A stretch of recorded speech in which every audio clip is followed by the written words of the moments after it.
I would like to shout out Trill Texas on Twitter for sending me this story right here. And this is coming out of Michigan, where you have, well, this is one of the guys, one out of two people who went to this black family's home, yelled racial slurs, and threatened to break into the home and do bodily harm to the inhabitants of that home. Mind you, the people that was in the home was a woman and her children. She is married, but the husband wasn't there. How ironic do they invade when the husband is not there? But let me go ahead and read this article.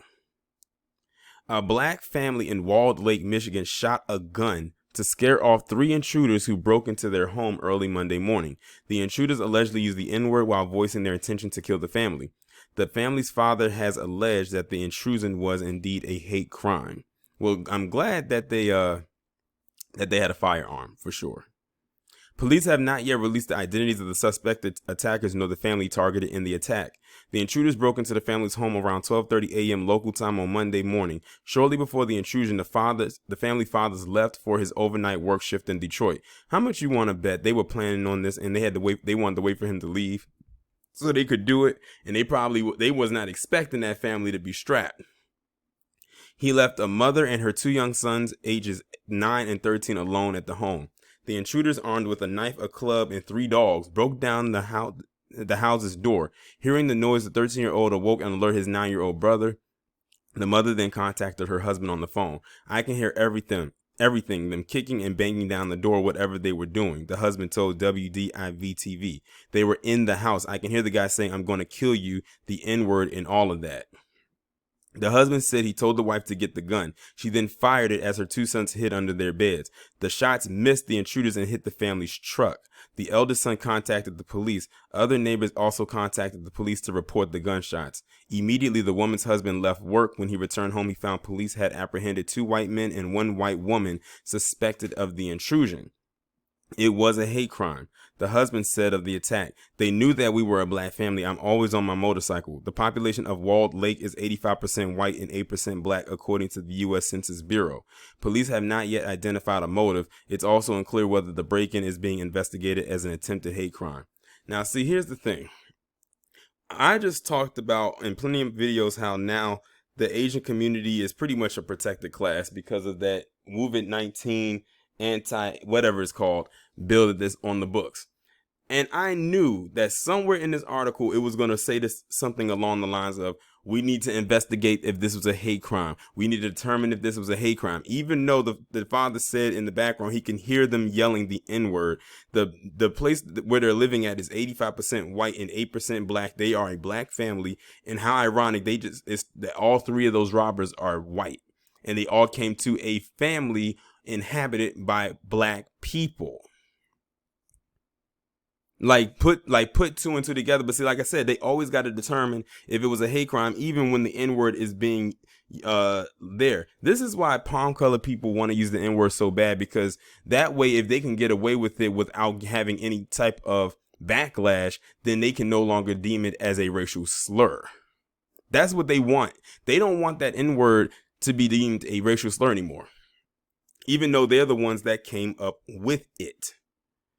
But they feel like, hey, we're the so-called superior and dominant class. If we can get away with saying it, then it can no longer be a racial slur.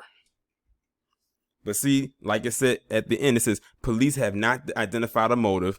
But let's be real here. I think the motive is pretty damn clear.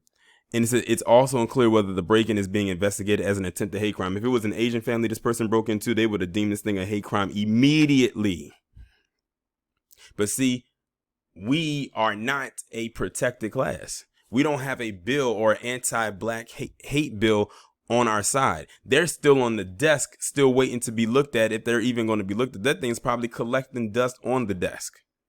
Everyone else is like literally leapfrogging over us. Like, you know how they kept saying that black people will probably become a permanent underclass, but they said that decades ago. I think it's safe to say that that's where it's at right now. I do, however, like I said, commend the family for having a gun, because had they not had a firearm, they would have been successful with their intrusion. Like, look what they came with. They said they came with dogs. Like, this sounds like something that came straight out of a Dub S handbook. with the stuff that they came with.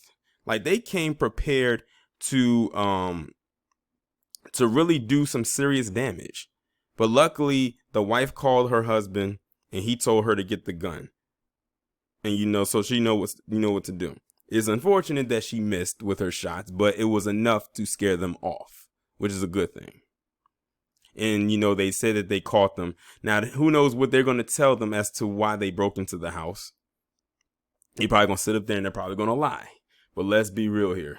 It was 3 white intruders in a majority white town where 8% of the population in that town happens to be black, and this is an all black family. Like, you don't have to be a rocket scientist to figure this out.